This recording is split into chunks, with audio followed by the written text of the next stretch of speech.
Skubik. He's doing a great job.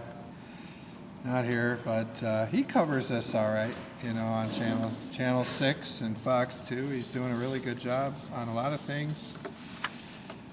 And who was it? I think it was Simon. Was it your tweet? Probably. They should have the tweet of the week. I just invented that. And you had the best tweet. What did you say? You said Matt Hall, hauling it in or whatever. What was the tweet? What did you say? Do you guys remember it? I know. You look. What does MERS say? Headline. Such and such representative outraises such and such representative. They don't even mention. If you look at the PAC fundraising, I don't think there was anyone within probably 150,000 of me, but they don't report on that. They haven't written a story. It's like I'm buried. I'm like the 6th paragraph. It says Matt Hall fundraised more than anyone else in the House by probably 30,000 or more. I mean, press kind of missed that one, but you didn't. You saw it. I raised so much more money than anybody else. And we took on the establishment. We took them all on. We cut pork spending by 87%, and we out-fundraised everybody. I mean, you look at this. When Wentworth was there, they raised like $600,000 for the quarter. When Wentworth's predecessor was there, we won't say his name, it was like $600,000 for the quarter. I raised $1 million for the quarter for the House Republicans. Winnie Brink, $600,000. We're well ahead of them all. We're just dwarfing them every quarter, raising more money than anybody. It's really a juggernaut, and it's not just HRCC. It's all of the funds. It's the CTE. It's everything. I mean, everyone is embracing what we're doing, and we're doing it differently than it's ever been done before. And we're telling a lot of the people no. We had a big vote today on heat, the Hall Ethics, Accountability, and Transparency Plan. We couldn't get Joe Tate to vote for it. It was too bad. I was working him, but he shoved in billions of pork in the budget. He probably doesn't want anyone to know who the beneficiary was, what the public purpose was, who the sponsors are. He doesn't want people to know.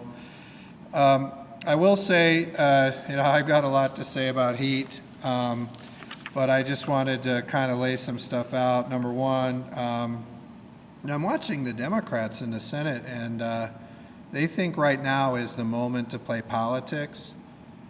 I don't understand that. And I think what we're facing, right, as we start on November 1, we're going to see the SNAP benefits discontinued for the state of Michigan, as are other states. And, I look at it, we passed a state budget. We came together, myself and Governor Whitmer, we came together and we passed a state budget bipartisan. And we did that, we got it done. And because we got it done, because we worked out our differences, we compromised and we got a budget done and we kept state government open in Michigan, because we did that, we're in a position where we have some resources available that we can utilize to help in this time. And you see us doing that. We had a line item in the budget called the Food Assistance Program Reinvestment. We had that, and we utilized part of that. It's $30 million in the budget that we can utilize it. It has kind of a flexible purpose, and so we talked and we said, we put this in the budget for the first time, and we can utilize that here. And so, we decided, hey, you know what? Let's take $4.5 million of that, and let's put it toward the Food Bank Council. To help for the first 2 weeks of this situation. And then as it goes on, we can reassess things week by week and we can look at them. So we've given $4.5 million to the Food Bank Council of Michigan out of that fund. They're going to utilize that to distribute it through out the state to all of their members. We talked to their leader, Phil Knight, today, and he said, "Thank you, Speaker Hall, for having the trust in me and our organization to get the job done. But this is going to be a real shot in the arm to the food banks of the state as we make big investment in them so that they have the resources and the food available to meet the new demand that's coming start November 1. And I really feel like this is an example, right, of working together and bipartisanship. And that would not have been able to be done had the governor and the House Republicans, had we not made a deal. We hadn't got the government open in Michigan. We hadn't solved that problem. We wouldn't be in this position to distribute this money to make up the difference here for the federal government. Now, I will point out that Brinks knows this. Winnie Brinks knows this. She knows that we put $30 million in the budget. I would hope she knows. She should know. I certainly know that we came up with this fund and we put $30 million in it for the first time. And that is there for a situation like this. So we're drawing $4.5 million out of that. So there was really no need for these political statements today. I mean, I'll just tell you, you look at this, they passed this bill out of the Senate today. There was no way for it to be acted on in time for the need. There was absolutely no way for it to be acted on under the rules. So they pass this today, they leave. There was no way to act on it. Now, I will tell you, we actually have a bill in the House. It's a Sarah Anthony bill that, if they were serious, was a second chamber bill. We could have acted on it like that and gotten it to the governor. But that wasn't the solution that we worked out. See, when we're facing a crisis where the food banks are going to get such a demand, people are not going to get this benefit, and they're struggling to pay their bills and to get food, the answer is not what the Senate Democrats did, which was to pass a bill that couldn't do anything for many weeks. The solution was, what we did was work together, look within the budget, and figure out how we're going to solve this problem now while there's a need. And that's what the governor and I did with this $4.5 million to the Food Bank Council. So I hope that the press will see this for what it is. This was a political bill by the Democrats, and I think everyone knows the Senate Democrats, they're not even going to be here next week. And so you look at the problem we're faced with, we need to get the resources where they need to go. The Senate Democrats are not even going to be here next week, so I don't know how we would have been able to do this. So as we're working through this $4.5 million will go to use in the first 2 weeks.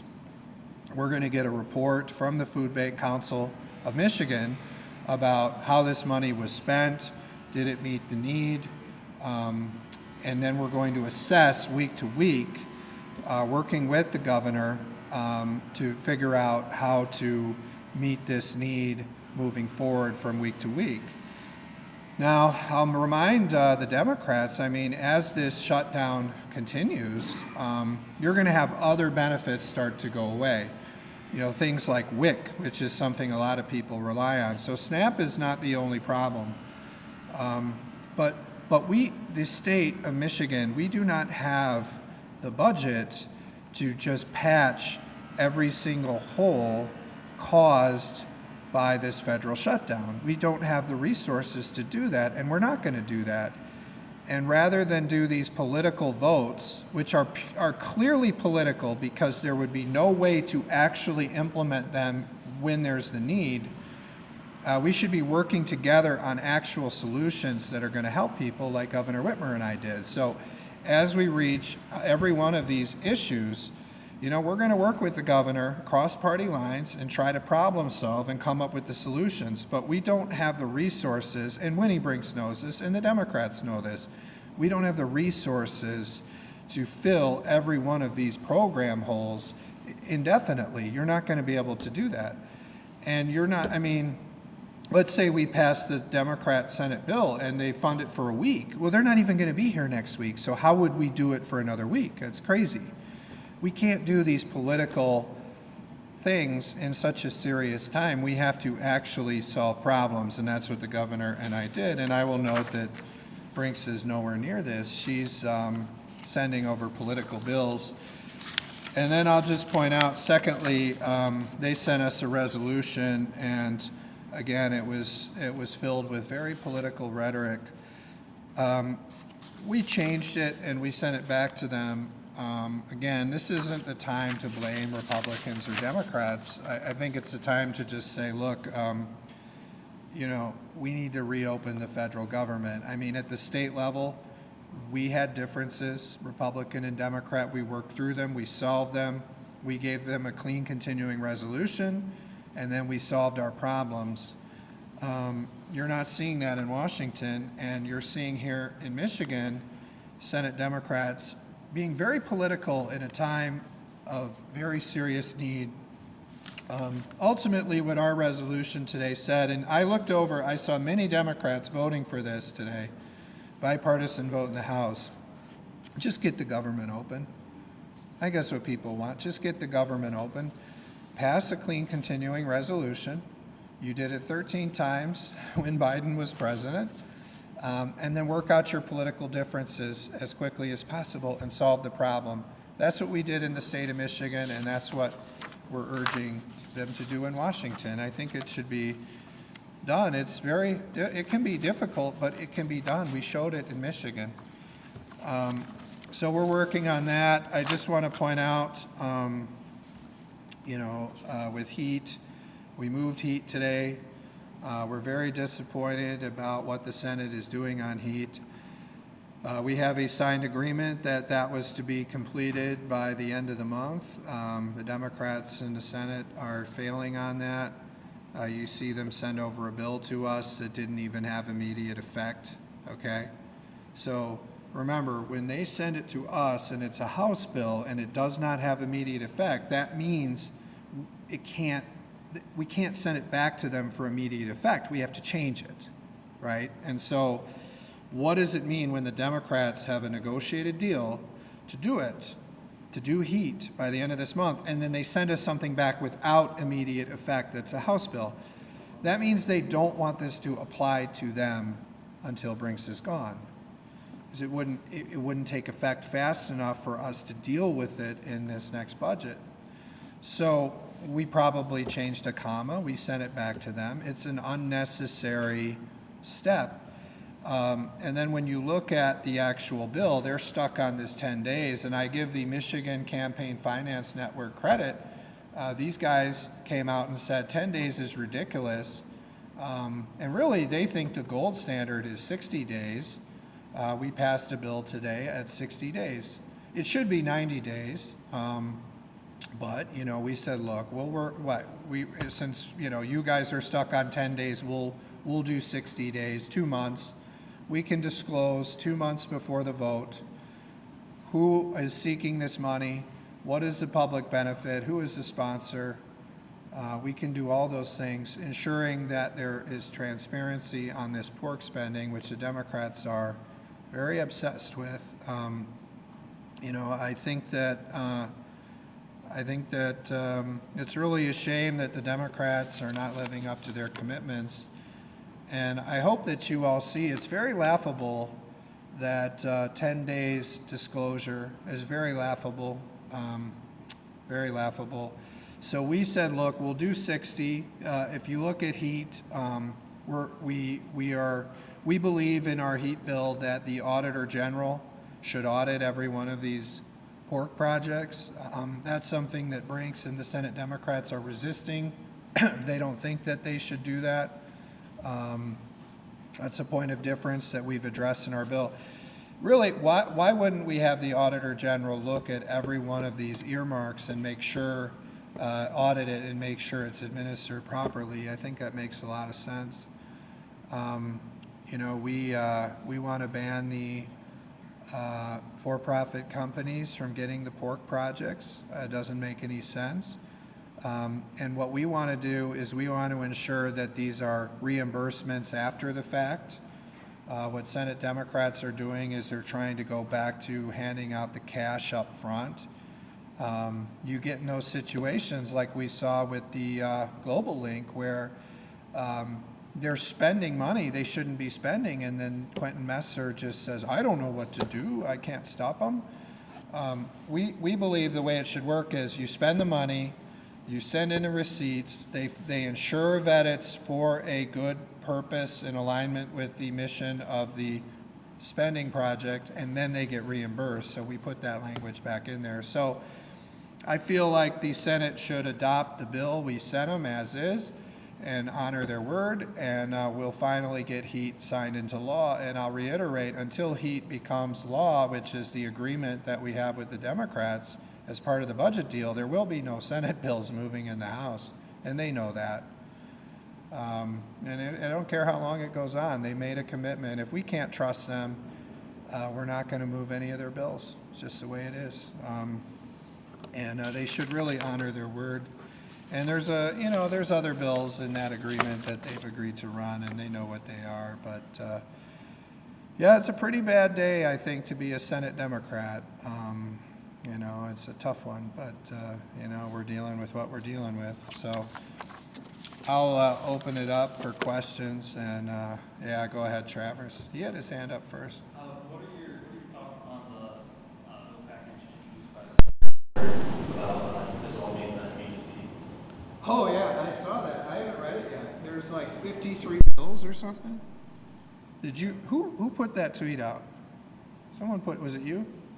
It's Craig, maybe. Craig. Yeah, I must have not seen it then if it was Craig, but I'm just kidding. I saw that there was a tweet out there that it was like 53 bills. Is that right? Is it 53? That's a lot of bills. It's pretty. That just shows you how entrenched the MEDC is. That it takes 53 bills to get rid of it. I've talked about this a little bit with some of you, but as we're moving ahead at economic development, we really want to see this administered by the Treasury Department and not the MEDC. As we're working toward economic development. And I want to be very clear about this. Economic development is in jeopardy because the Democrats are not performing on HEAT. We have an agreement that they were going to perform on HEAT before the end of the month. They're gone. It's not done. So we have a problem where things are not going to get done until that's resolved. But with that said, assuming that the Democrats pass our bill as is, which is what they should do, and we would look at this and we would say the Treasury Department really should be administering this anyway, not Quentin Messer. So I didn't see all the specific bills that Thomas Albert wrote, but I think there's a growing consensus that we need to get a lot of these things away from the MEDC. I mean, we cut the MEDC, a lot of we defunded SOAR, we cut in half some of their business development funds that they used. You're seeing a movement toward defunding MEDC, and as we're looking at the future of economic development, I think we should really look more to the Treasury Department and economic development incentives that are tied to performance. You perform first, you have an objective criteria, you perform. So if any company is eligible, if they create a certain number of jobs and those jobs are above the minimum so you create a certain number of jobs, and those jobs are above the average wage, then you're eligible for this incentive, and there's some kind of a cap. So you have some kind of a cap, and then they all split it up based on the cap and the terms. So I would look at more of that approach as opposed to the approach of having Quentin Messer and the MEDC pick 3 or 4, and then it plays out for years, and then they create no jobs. And then they say, we don't have any money.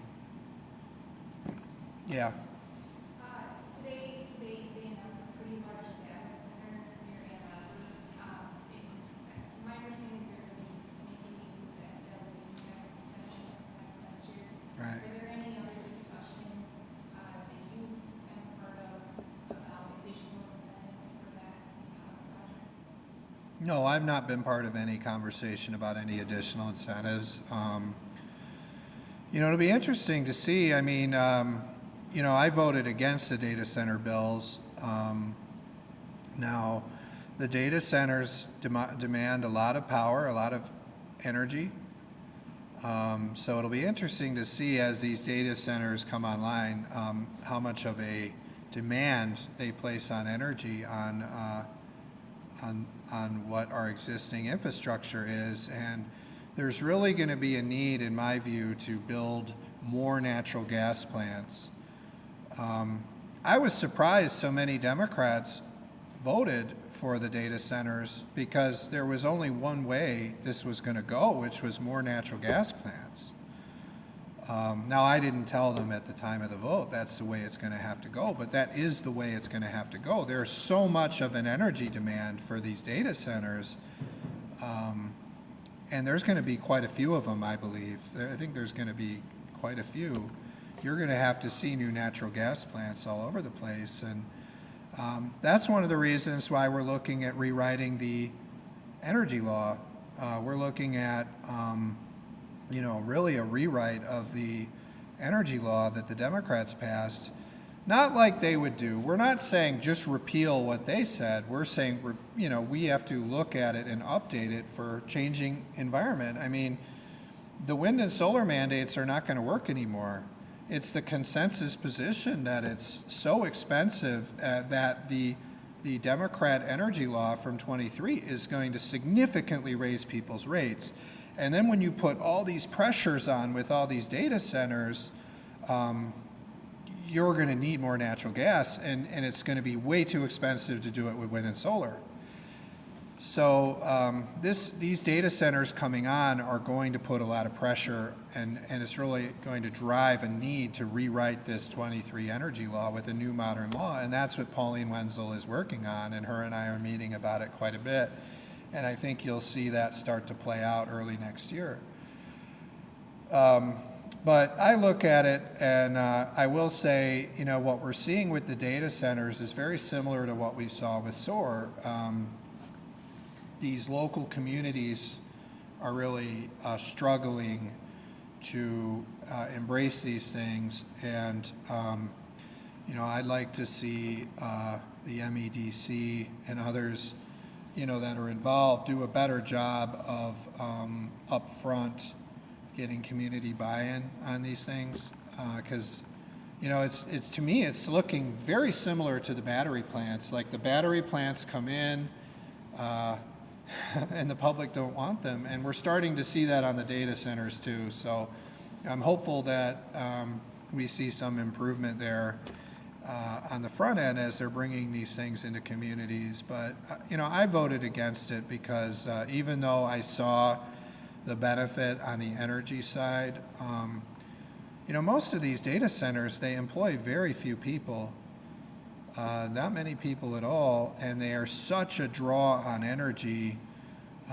I thought that we could make better use of incentives than for data centers, but even though I voted against it, we're seeing the benefit of it's putting so much demand on energy that we're going to have to rewrite the energy law, and that'll be good for the people of Michigan and for the ratepayers.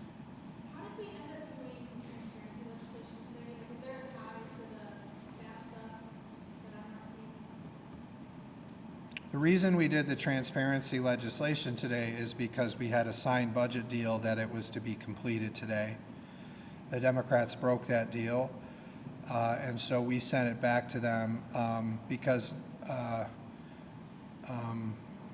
what they did was such a joke that I waited until today to send it back to them, because we were hoping the negotiations would flesh out and they would send it to us, a negotiated deal. They did not do that. So we just said, we're not going to hide this. I mean, remember, the Democrats want to negotiate everything in secret. We just said, look, we're not going to play a game with you anymore. We're not doing 10 days. We set them back 60 days. They really need to take this and pass it. And if they don't pass it as is, we're probably not going to run any more of their bills. I'm sick of their games. You see their games screwing around with people's lives with their stupid bills. that are political and do nothing.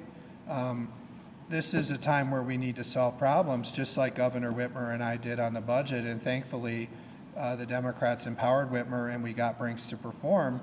But there's some other elements of that where she's no longer performing, and one of them is heat. She agreed to make heat permanent by October 31st. She's failing, and that's why we're not going to run any more of their bills. And that's why we sent it over today, because I'm not going to cover for them. They have a bad plan. We have a much better plan. I laid out for you some of the elements, and we need to make heat permanent, and we're not moving any bills until we do. And they should do it as is, which is what we sent over to them. Did you have something, Simon? Or Yeah, it's given, obviously, the Senate's legislation for SNAPs up to the time. Right. Voted on for quite a few days.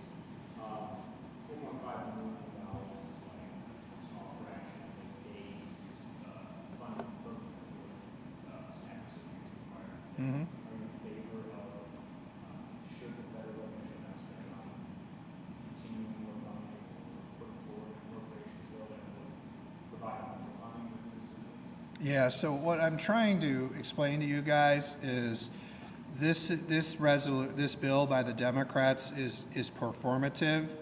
It's fake, okay? And the real solution is what Governor Whitmer and the House Republicans are working on together. I mentioned how we put this $30 million in the budget for a circumstance similar to this. We're drawing $4.5 million of that, okay? Well, it's up to 30 million, but what I'm saying is, and then we're going to work together week to week, and we're going to see what we can do week to week to plug the holes. I've said we can't solve, and everyone knows this, including Brinks, we don't have the resources as a state to pay for these federal programs. So what we can do is we can empower the Food Bank Council, and we can give them the resources to meet this demand for the next 2 weeks. And that's what we're doing. And we're working together with Governor Whitmer to do that across party lines. We put this in the budget, and now we're using it. And this was one of the scenarios that we put it in there for. And the governor is using it, and as that money runs out, we're committed to working with her to find sources of state money to do the things that we can do, which is what we're doing here. That's a real solution that's meeting the needs of the Food Bank Council as the demand is going to go up for them, so that food is available in all 83 counties for people across our state that have a need. That's how you're going to have to do it. And then we're saying to our federal government and our U.S. senators, we need you to pass a clean continuing resolution and get this job done, because we're not going to plug every hole. We did our job. We passed a state budget.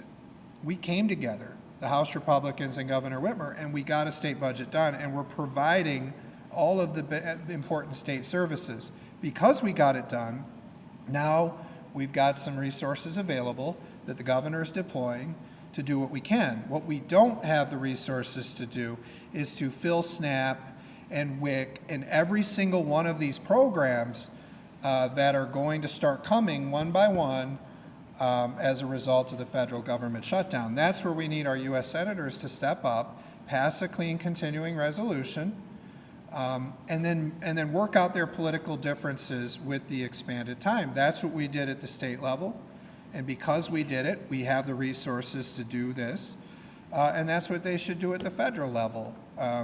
And so that's why we're working together with Governor Whitmer, but you can't equate this, a real solution, bipartisan solution that Governor Whitmer and I have come up with a fake resolution that couldn't be acted on with a group of people that are not even going to be here next week. I mean, they're not going to be here. If they really wanted to work it out, they would have called me. They would have found a vehicle to do it. They never brought this up to me. I would suspect they never brought this up to Governor Whitmer. This was purely political, and they had knowledge that we had put this in the budget and we were working on this solution. This was purely political, and what I'm saying is there's a time for disagreements in politics. It's not right now when literally people are about to lose their ability to feed their families. It isn't right now. Right now is the time to come together and get things done, and that's what Governor Whitmer and I have done. And it's unfortunate that Brinks wouldn't join us and instead did a very political resolution in a moment of a lot of consequence for a lot of people across our state. Yeah. Now that the Court of Appeals has ruled on the deniability situation, are you planning on sending those bills to the governor's desk? We're going to appeal the decision. Yeah, we're going to appeal the decision to the Supreme Court. Did you have a question? Yeah, I guess my comment on side of the Senate, so understanding that the Senate is today, is going to move forward. If the Senate does fall in the future, or is there any plans to, aside from this 4.5 billion, It's $1 million. I'm sorry? Million, right? Yeah. Yeah, okay. There's the air conditioners running. I think I did this. All right. But yeah. No, I don't know if you did or not. I don't know. Do you think there is room though for a bill that would, DI giving money to food banks, giving money to Michiganders to somehow make up for some of the missing SNAP benefits? I mean, I just want to lay this out for you. Like, this starts November 1. You can, but continue. I mean, the Senate isn't here, right? No. I mean, sorry, what'd you say? But it will continue after November 1 if the government is shut down. Do you think there is room week by week Yeah. to give direct payments to Michiganders as well? So I think it's like $236 million a month that you're talking about, and we don't know exactly when this is going to end. And then you're going to see other programs like WIC. I mean, there's more programs. It isn't just SNAP. There are more programs that are going to start doing this. And so the question is the state going to pay for every single one of these federal programs, or this, and I think the clear answer to that is no. And so what we've done is, how do we solve this problem? That's where you see Governor Whitmer and the House Republicans and I coming together and saying, look, the way we can solve this problem and be a good steward of Michigan tax dollars is to tap this line that we came up with for these situations, and to take $4.5 million out of the budget and apply it to this from this food assistance reinvestment program that we funded in the budget. And we take that, and I would say this is food assistance reinvestment. And so we're doing that with this 30 million. That's what we can afford to do. And so we're starting out by doing it with the food banks with this 4.5 million. And we have a lot of confidence in the Food Bank Council of Michigan to distribute it out to all 83 counties. We wanted them to have all the resources. My office, the governor's office, many of the House member offices were giving people information on how to get this benefit from the food banks. But what we were facing not only was the SNAP benefits going away, but the potential that the food banks were not ready to meet this demand. And so then what was going to happen? So we did what we could afford to do. But you can't have the state government filling every one of these programs. I mean, they're so big and they're so expensive. We really need our U.S. senators to pass a clean continuing resolution to reopen the government, and we need them to work out their political differences and fund the government, just like we did at the state level. And so because at the state level we passed a bill, we did it together, we got our budget done with Governor Whitmer, we compromised, we're in a position where we can do this. But this is what we can do. We can't fund SNAP and cover for the federal government. And Brinks and the Democrats know that. They know that. It's a purely political thing, and hopefully you see that. I mean, there's literally no way they could have actually implemented that on time, and they're not even here next week. Yeah. You referenced several times that there's a sign about earmarks and stuff like that. Can we get a copy of this? I know. I feel like, there's kind of a, what I would describe as, when you're doing these deals and you're building trust between the parties, and we all have the signed agreement, I often feel like I should leak these things to you guys because you would see how unreasonable the Senate Democrats really are. I do feel like if I did that, it would permanently damage the relationship. I don't know. I don't know if this would be part of it, but fortunately, you're not going to have that to worry about whether it would come through with FOIA or not, because we're not doing FOIA. But we are going to do heat, and the Senate Democrats signed an agreement to do heat, and we sent them heat. As far as I'm concerned, what we sent them today is what they agreed to in the deal, and when they're back, they should pass it as is, And we incorporated some of their thoughts, but this is what they've agreed to, and they need to pass it. Yeah. Do you have any comments on the governor debate last night? I think that I think the candidates should spend less time attacking John James. I think that I think they should focus more on speaking about their own merits. I give Tom Leonard credit for that. Tom Leonard did that. I think the other candidates should have done that. The fact is, John James, would make a really good governor, and the other candidates shouldn't say bad things about him. I think Mike Cox, he brings a lot to the table. Eric Nesbitt. Many of them do, but rather than I look at it and say, the takeaway from the debate wasn't anything that these other candidates said, it was that they all brought up John James. And I think that was a mistake. I think they should talk about their own merits and not criticize John James, because John James brings a lot of really good things to the table, just like Mike Cox, just like Eric Nesbitt. And I think they made a mistake focusing on that, because when you read the stories, my takeaway is all of the candidates said very similar things, and then they all talked about John James. So I look at it, I think John James got more press out of the debate than any of the other candidates, and I think it was a mistake for the other candidates to do that. But, I try to be a source for all of them, for ideas. We have a very large policy shop, and we try to be a resource. We're putting out bills, all kinds of things. And so, I try to put out ideas. I want to be available to talk to any of the candidates, but I think they should be talking about their own merits and not criticizing each other. And they should be more focused on the negatives about the Democrats. That's my view. And I wish it would have been streamed or on TV, because, the truth of the matter is, John James went on Fox 2. More people saw him than any of these people in the debate. So maybe he was a little smarter than the other candidates. So I really think in the future debates they should broadcast them in some way, whether it's on streaming or on TV, because what is the point if there's only 150 people that see it? We have to rely on the reporters to tell us what happened, and many times they get it wrong.